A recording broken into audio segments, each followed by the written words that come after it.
Very good morning, all of you kids. How are you? I hope you all are fine and safe at your home.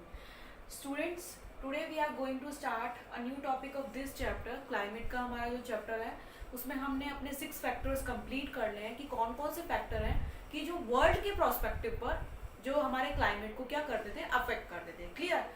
आज हम अपना last इसका part देख लेते हैं, उसके बाद हम अपना किस पे देखेंगे, इंडिया के प्रोस्पेक्टिव से देखेंगे कि इंडिया में कौन कौन से फैक्टर हैं जो इंडिया के क्लाइमेट को क्या करते हैं, अफेक्ट करते हैं. अभी तक तो हमने किसके प्रोस्पेक्टिव देखा, वर्ल्ड के प्रोस्पेक्टिव पर. ठीक है. इन जनरल कौन कौन से हमारे फैक्टर्स हैं जो हमारे वर्ल्ड के क्लाइमेट को क्या करते हैं, अफेक्ट करते हैं. क्लियर.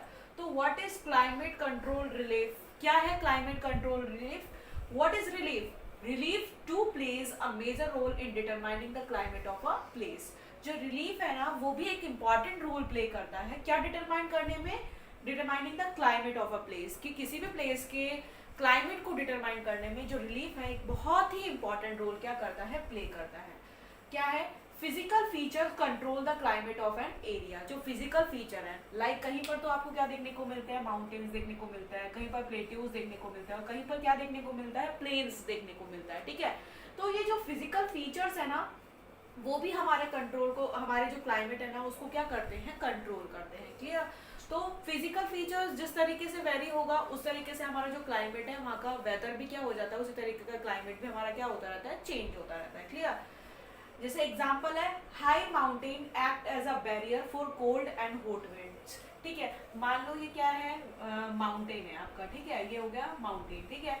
अब यहाँ पर माउंटेन पर यहाँ से क्या जा रही है, आपकी मॉइस्चर वाली विंड जा रही है. ठीक है. और यहाँ से बहुत ज्यादा कोल्ड विंड आ रही है.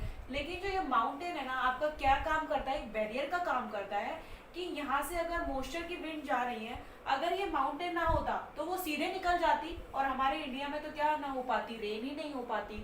इसलिए जो ये मॉइस्चर वाली विंड जा रही है ना तो माउंटेन इनको क्या कर लेता है, यहीं पर ही रोक लेता है. इसलिए हमारे इंडिया में कैसा क्लाइमेट देखने को मिलता है आपको, मॉनसून टाइप ऑफ क्लाइमेट. क्यों देखने को मिलता है, क्योंकि हमारे यहाँ रेन होती है ना, इसलिए कैसा क्लाइमेट देखने को मिलता है, मॉनसून टाइप ऑफ क्लाइमेट. ठीक है.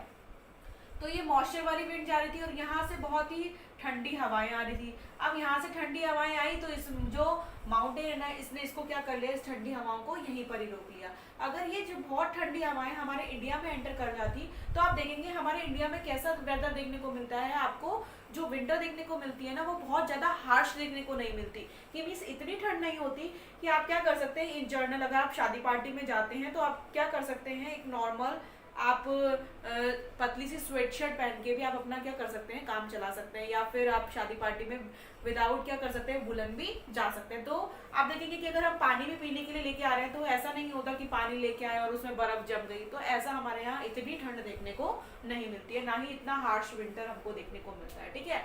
तो क्या है, high mountain act as a barrier for cold and hot wind. तो जो हाई माउंटेन्स है ना वो भी क्या काम करते हैं, एज अ बैरियर काम करते हैं for cold and hot winds के लिए. ठीक है. नेक्स्ट क्या है, windward side causes precipitation. Windward side precipitation का मतलब क्या है, मान लो ये माउंटेन है. ठीक है.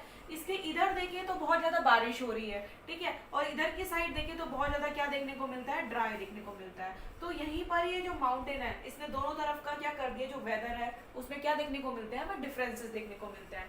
तो windward side cause of precipitation, यहाँ पर तो आपको क्या देखने को मिलेगा, प्रेसिपिटेशन देखने को मिलेगा. लेकिन हम ये दूसरी बात यहाँ इस तरफ की बात करें ना तो वहां पर हमको क्या देखने को मिलता है, बहुत ही ड्राई देखने को मिलता है. क्लियर. तो ये तो बात हो गई कि क्लाइमेट कंट्रोल रिलीफ, कि कैसे रिलीफ भी आपके क्लाइमेट को क्या करता है, कंट्रोल करता है. क्लियर. अब now we see the factor affecting India's climate, कि इंडिया के क्लाइमेट को कौन कौन से फैक्टर अफेक्ट करते हैं. अभी तक तो हमने देखा था इन जनरल बात कर रहे थे कि जनरली वर्ल्ड प्रोस्पेक्टिव से हमारे कौन कौन से फैक्टर हैं जो हमारे जो क्लाइमेट को अफेक्ट करते हैं, वो फैक्टर्स हमने कंप्लीट कर लिए थे. आज हम इंडिया के प्रोस्पेक्टिव से देखेंगे कि इंडिया के प्रोस्पेक्टिव से कौन कौन से फैक्टर है जो हमारे क्लाइमेट को क्या कर रहे हैं, अफेक्ट कर रहे हैं. तो फर्स्ट क्या है आपका, लैटिट्यूड.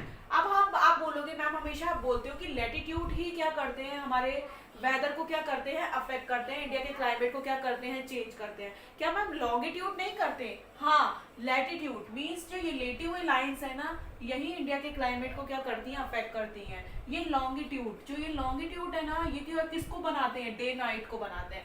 लेकिन जो ये आपकी लेटी हुई लाइंस है ना, लैटिट्यूड, यही इंडिया के क्लाइमेट को क्या करती हैं, अफेक्ट करती हैं। क्यों करती हैं? क्योंकि इंडिया का जो क्लाइमेट है, जैसे आप अगर इन पर जाए ना, इन हर लैटिट्यूड पर आपको सबसे पहली बात है कि कौन आपके क्लाइमेट को अफेक्ट कर रहा है, सन रेज। ठीक है, तो सन रेज जो जाती है ना, कि सन की जो रेज जा रही है वो किस तरीके से सन की रेज जा रही है, उस पर डिपेंड करता है। ठीक है, तो आप देखेंगे कि जो लैटिट्यूड पर जो सन रेज आती है ना, वो हर लैटिट्यूड पर जो सन रेज है वो क्या होती है, वेरी होती रहती है, मतलब चेंज होती रहती है। हर लैटिट्यूड पर जो सन की रेज है ना, वो क्या हो रही है, वेरी हो रही है। लेकिन जो लॉन्गिट्यूड है ना, उस पर हर लॉन्गिट्यूड पर आपको जो सन रेज है ना, वो कैसे देखने को मिलती है, सिमिलर देखने को मिलती है। इसीलिए जो लैटिट्यूड है ना, वही क्या करता है, आपके क्लाइमेट को क्या करता है, अफेक्ट करता है। तो देखते हैं कैसे लैटिट्यूड क्या करता है, इंडिया के क्लाइमेट को अफेक्ट करता है। India's climate depend on its latitudinal extent. जो इंडिया का क्लाइमेट है ना, वो किस पर डिपेंड करता है, लैटिट्यूशनल एक्सटेंट पर डिपेंड करता है। Tropic of cancer divide a country into almost 2 half. देखो मान लो ये हमारी कंट्री है, ठीक है, ये क्या हो गया, ट्रॉपिक ऑफ कैंसर हो गया। भाई ट्रॉपिक ऑफ कैंसर ने हमारी कंट्री को 2 हाफ में डिवाइड कर दिया। ये तो फर्स्ट हाफ हो गया, और ये क्या हो गया, हमारा सेकंड हाफ हो गया। इसने इसको कितने पार्ट में डिवाइड करा, 2 हाफ में। तो 1 part laying south of tropic cancer, first वाला तो क्या हो गया, साउथ ऑफ ट्रॉपिक कैंसर हो गया, और सेकेंड पार्ट क्या हो गया, part laying north to tropic of cancer, और ये कौन सा हो गया, north to tropic of cancer. तो इसको तो हम क्या बोलेंगे, ट्रॉपिकल क्लाइमेट। यहाँ पर जो देखने को मिलेगा ना, वो क्या देखने को मिलेगा, आपको ट्रॉपिकल क्लाइमेट देखने को मिलेगा। लेकिन जो नॉर्थ वाला है ना, वहां पर आपको क्या देखने को मिलेगा, सब ट्रॉपिकल क्लाइमेट देखने को मिलेगा। क्या देखने को मिलेगा, सब ट्रॉपिकल क्लाइमेट देखने को मिलेगा। अब देखो ये क्या है, आपका इक्वेटर है, ठीक है। अब इस ट्रॉपिक ऑफ कैंसर ने हमारी जो इंडिया कंट्री थी उसको 2 पार्ट में डिवाइड कर दिया। अब आप देखेंगे कि एक तरफ इंडिया के दूसरे पार्ट में वेदर चेंज देखने को मिलेगा, और इस तरफ आपको क्या देखने को मिलेगा, वेदर क्या मिलेगा, चेंज देखने को मिलेगा। तो जो फर्स्ट हाफ है ना, यहाँ पर सनरेज क्या आ रही है, आपकी बहुत ही सीधी आ रही है, ठीक है। तो सनरेज सीधी आ रही है, तो यहाँ पर आपकी जो टेम्परेचर देखने को मिलेगा ना, वो बहुत ही ज्यादा देखने को मिलेगा, ठीक है। तो इस फर्स्ट हाफ पार्ट में तो आपको बहुत ज्यादा गर्मी होगी। अगर हम इंडिया के दूसरी साइड, दूसरे हाफ पार्ट में जाए, तो जैसे जैसे हम ऊंचाई पर जा रहे हैं, ठीक है, तो आपके जो लैटिट्यूड है, जो हाई लैटिट्यूड पर जा रहे हैं, तो आप देखेंगे सन की रेज यहाँ पर बहुत कम पहुंच पाती है। तो सन की रेज यहाँ जब बहुत कम पहुंच पाएंगी, तो यहाँ पर आपको टेम्परेचर क्या देखने को मिलेगा, बहुत कम। तो यहाँ पर तो ठंड देखने को मिलेगी, और यहाँ पर क्या देखने को मिल रही है, आपको बहुत ही ज्यादा गर्मी देखने को मिलती है, ठीक है। तो इंडिया का जो क्लाइमेट है, वो लैटिट्यूड से भी अफेक्ट होता है। और ट्रॉपिक ऑफ कैंसर इंडिया को 2 पार्ट्स में डिवाइड करता है। फर्स्ट हाफ पार्ट तो क्या हो गया, first part line south of tropic cancer, ये कौन सा हो गया, साउथ ऑफ ट्रॉपिक कैंसर हो गया, ठीक है। तो इसको तो हम क्या बोलते हैं, ट्रॉपिकल क्लाइमेट बोलते हैं, ठीक है। और ऊपर वाला हाफ पार्ट क्या है, north to tropic of cancer, north to tropic of cancer है, और इसको हम क्या बोलते हैं, सब ट्रॉपिकल क्लाइमेट। तो यहाँ पर तो ट्रॉपिकल क्लाइमेट देखने को मिलेगा, और यहाँ पर आपको क्या देखने को मिलेगा, सब ट्रॉपिकल क्लाइमेट देखने को मिलेगा। क्लियर।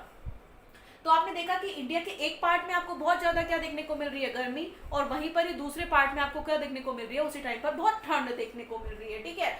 तो ये क्या हो गया आपका, factors affecting India's climate latitude. First factor हो गया कि लैटिट्यूड भी आपके किसको अफेक्ट करता है, इंडिया के क्लाइमेट को अफेक्ट करता है, और लैटिट्यूड ही करता है। लॉन्गिट्यूड तो क्या करता है, डे और नाइट बनाता है ना, ठीक है। लेकिन जो लैटिट्यूड की जो लैटिट्यूड है, क्यों अफेक्ट करती है, क्योंकि लैटिट्यूड पर, हर लैटिट्यूड पर जो सन रेज है वो क्या होती रहती है, चेंज होती रहती है। लेकिन लॉन्गिट्यूड पर आपकी जो सन रेज है, वो हर लॉन्गिट्यूड पर आपकी सन रेज क्या रहती है, सिमिलर रहती है।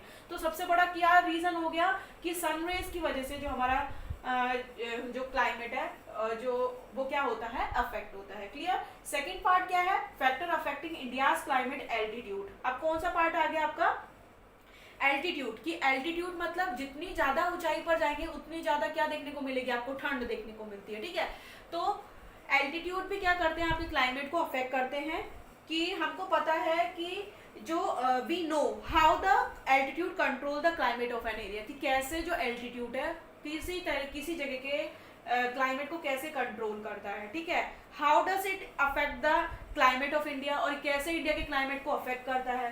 इसको एग्जाम्पल से समझते हैं। Like Himalaya in the north which have an average height 8000 metre. अगर हम हिमालय पे जाए ना, सबसे टॉप पर ऊपर जाते हैं, तो देखेंगे कि वहां पर आपको उसकी ऊंचाई कितनी देखने को मिलती है, 8000 मीटर। तो आप देखेंगे कि 8000 मीटर जो इतनी ज्यादा ऊंचाई है, तो वहां पर ठंड तो आपको क्या देखने को मिलेगी, बहुत ज्यादा देखने को मिलेगी, है ना। ज्यादा हाइट पर जाएंगे तो ठंड क्या होती है, बहुत ज्यादा होती जाती है ना। और because of these mountain the sub continent experiences comparatively milder winters. इसीलिए आप देखेंगे कि जो ये हाई माउंटेन्स है ना, ये किसका काम कर रहे हैं कि यहाँ से ये क्या नहीं जाने देंगे, यहाँ से जो ये मॉइस्चर वाली विंड्स आ रही है इसको भी यही रोक लेंगे, और वहां से जो बहुत ज्यादा कोल्ड विंड्स आ रही है उसको भी यहाँ पर क्या कर लेते हैं, स्टॉप कर लेते हैं। तो ये किसका काम कर रहे हैं, माउंटेन जो हिमालय है वो किसका काम कर रहे हैं, आपका एक बाउंड्री का काम कर रहे हैं कि वो प्रोटेक्ट कर रहे हैं हमको कोल्ड और हॉट विंड से, क्या करते हैं, प्रोटेक्ट करते हैं। इसीलिए आप देखेंगे कि हमारे इंडिया में आपको कंपैरेटिवली माइल्डर विंटर्स देखने को मिलती है, ठीक है। तो आप देखेंगे कि जो एल्टीट्यूड है ना, वो भी हमारे क्लाइमेट को क्या करता है, अफेक्ट करता है। जितनी ज्यादा ऊंचाई पर जाओगे ना, उतनी ज्यादा आपको क्या देखने को मिलेगी, ठंड। हाई माउंटेन पीक पर जाएंगे तो वो माउंटेन्स क्या करते हैं, वहां पर एक बाउंड्री का काम कर रहे हैं कि ना तो कोल्ड विंड को ज्यादा आने दे रहे हैं, ना हॉट विंड को बाहर जाने दे रहे हैं, ठीक है। तो किसका काम कर रहे हैं, बाउंड्री का वर्क करते हैं, और हमारे जो कंट्री इंडिया का जो क्लाइमेट है उसको क्या करते हैं, प्रोटेक्ट करते हैं। तो ये हो गया एल्टीट्यूड। एल्टीट्यूड मतलब जितनी ज्यादा ऊंचाई पर जाओगे उतनी ज्यादा आपको क्या देखने को मिलती है, ठंड, क्योंकि वहां पर सनरेज नहीं पहुंच पाएगी ना ज्यादा। सनरेज कहाँ देखने को मिलती है, ट्रॉपिक ऑफ कैंसर पर सीधी स्ट्रेट देखने को मिलती है ना, और जितनी ज्यादा ऊंचाई पर जाओगे तो सनरेज पहुंच नहीं पाएंगी, और सनरेज नहीं पहुंचेगी तो आपको वहां पर क्या देखने को मिलेगा, कोल्ड विंटर देखने को मिलेगा, ठीक है। तो ये हो गया सेकंड पार्ट हमारा, factor affecting India's climate. First हो गया लैटिट्यूड, और सेकंड कौन सा हो गया हमारा, एल्टीट्यूड। अब हम नेक्स्ट क्लास में क्या पढ़ने वाले हैं, जैसे हमने वहां पर प्रेशर और विंड्स पढ़े थे ना, यहाँ पर भी हम ये देखेंगे कि प्रेशर और विंड किस तरीके से आपके क्लाइमेट को अफेक्ट करते हैं। तो थर्ड जो पार्ट है कि इंडिया का जो क्लाइमेट है वो किस तरीके से अफेक्ट होता है, कौन कौन से फैक्टर है जो इंडिया के क्लाइमेट को अफेक्ट करते हैं। तो प्रेशर और विंड हम देखेंगे। हमको पता है प्रेशर और विंड, विंड कहाँ से चलती है, हाई प्रेशर से, किसकी तरफ मूव होती है, लो प्रेशर की तरफ। किस तरीके से जो विंड्स होती हैं वो टिल्ट हो जाती हैं, किस तरीके से, क्या रीजन है कि उनके टिल्ट होने का, तो ये हम अपनी नेक्स्ट क्लास में कंटिन्यू करते हैं। Students, I hope today lecture clear to all of you. Prepare your notes very carefully, and आपको अपने मिड टर्म्स की बहुत अच्छे से प्रिपरेशन करनी है। अच्छे मार्क्स आने चाहिए। स्कूल बंद हुए हैं लेकिन पढ़ाना बंद अभी भी नहीं हुआ है, पढ़ाई आपकी कंटिन्यू चल रही है, और आप भी बहुत अच्छा एफर्ट कर रहे हैं, और सारे टीचर्स मिलकर बहुत अच्छा एफर्ट कर रहे हैं। ऐसा नहीं है कि आपकी पढ़ाई किसी तरीके से आपकी पढ़ाई का लॉस हो रहा है। तो मन लगा के पढ़िए, अच्छे से वीडियो को देखिए, और अच्छे से अपने नोट्स को प्रिपेयर करिए, ठीक है। Thank you students, have a nice day.